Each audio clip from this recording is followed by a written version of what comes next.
Hi, my name is Jen Weber, Hi, I'm Ricardo, also known as Logs on the Internet. and I'd like to share some information with you that will help you get started as an open source contributor.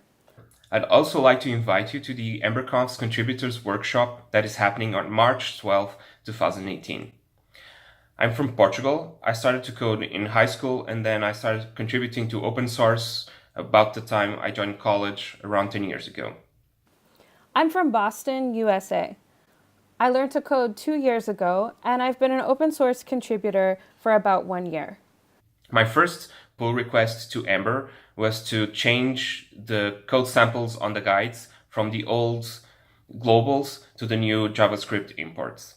My first Ember pull request was helping to add some instructions for fixing a deprecation warning.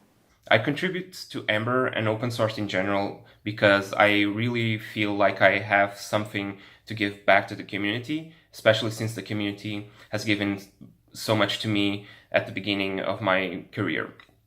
I help with Ember and open source in general because I get to learn together with some of the most amazing developers from all over the world, and I want to bring that opportunity to more people.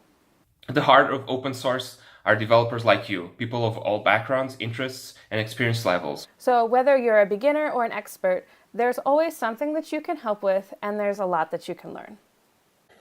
In this video, we'll walk you through the steps of making an open source contribution, from start to finish. If you want a safe training ground to try out this workflow, you can check out the Our Open Source Contributions repository.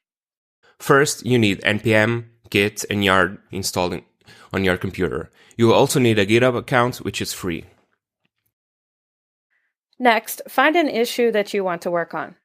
Keep an eye out for Help Wanted or Good First Issue labels, which are standard on GitHub. Add a comment that you're going to work on the issue and ask any questions that you may have. It's a good idea to pick something small for your first issue. Now, fork the project. This gives you your very own online copy of the project that you can modify without worrying about it affecting other people's work. Time to clone the project, which means to download it to your computer so you can do some work locally. You can use the command line or the GitHub desktop application. Or you could take a shortcut and even make changes online if you're working on things like documentation that don't need to be tested and debugged. Then, make a branch using Git. This will help make the purpose of your work clear. Next, follow the README or contributing Markdown files for instructions to install dependencies and run the project locally. You can also review any coding style guide recommendations.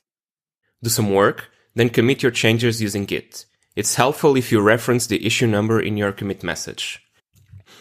If the project you're working on has an automated test suite, make sure to run it as you work. Many projects will only accept work if the tests pass. Also, consider writing a test of your own if you fixed a bug or added a new feature. Push your changes to the fork you made.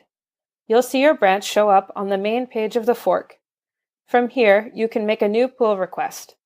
A pull request lets the project maintainers know that you have some work to share. You can review the changes you made to confirm that you're submitting the work that you meant to. In the description of the pull requests, also known as PR, say a few sentences about the work you did, link to the issue, and add some screenshots if you think they'll help the reviewer. Now, a project maintainer will check over your work and may request additional changes. Don't be alarmed by this. This is perfectly normal and expected, since you are also learning how to contribute to the specific project. To make the changes, just push more code to the same branch you are working on, and the pull request will be updated. If it takes a little while before someone reviews your work, don't worry. Most open source work is done by volunteers who can only dedicate time every once in a while. Then, hopefully, your work will be merged into the project.